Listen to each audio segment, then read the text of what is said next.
I'm going to show you a technique that's going to really be very helpful in determining the appropriate size mouthpiece to use on your patient.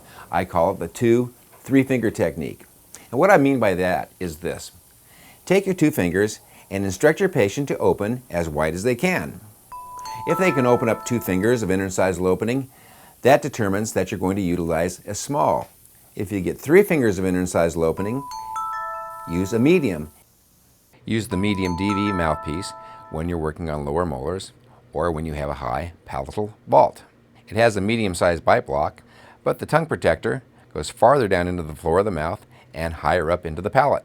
And if you get 4 fingers of incisal opening, use a large. Now, what do we do if somebody's kind of in between sizes and we just don't know what size to use? Is it going to be a small or a medium? Is it going to be a medium or a large? Rule of thumb is always go up to the next size. Why do we do this? Because it's trimmable. I can take a pair of crown and bridge scissors and trim off any excess that I feel may be a little bit too large. These are single-use items. We open them up, take the mouthpiece out of the package. I put a little bit of lubricant on the inside of the mouthpiece here. That just allows the mouthpiece to slip on to the head of the Isolite a little bit easier.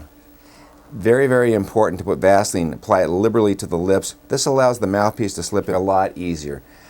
Dry parts just don't go together very well. We spray the back of the mouthpiece with a little bit of water. When we go to insert the mouthpiece, we simply hold on to the whale's tail, the distal extension of the mouthpiece, fold it forward, and insert this gently into the cheek. We don't want to go down the middle of the throat like this, because if we do that, we're going to gag her. So this goes gently into the cheek like this, and then we just pull the bite block across and put that just distal to the cuspid, and have the patient lightly close down on that. I turn the light on here. The mouthpiece illuminates this very, very nicely. Notice that the inferior aspect of the isthmus is resting on the retromolar pad, and the superior aspect of the isthmus is positioned just distal to the maxillary tuberosity. Here's a tip for you. With your thumb and index fingers, this is how I want you to hold it for insertion. Remember, this is really soft and flexible. If you grip it like a hammer, your hand is going to be hitting into the side of the cheek, and it's going to obstruct the way that you put the mouthpiece into the mouth.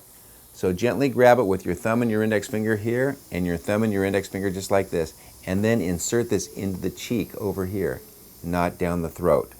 By inserting it into the cheek, you'll stay away from those gag-sensitive areas, and your chances for success will be high. Remember, hold this with your thumb and your index fingers very gently, not a hammer grip, and then gently insert this into the cheek. Watch as I do it on myself. I'm staying away from my gag-sensitive areas.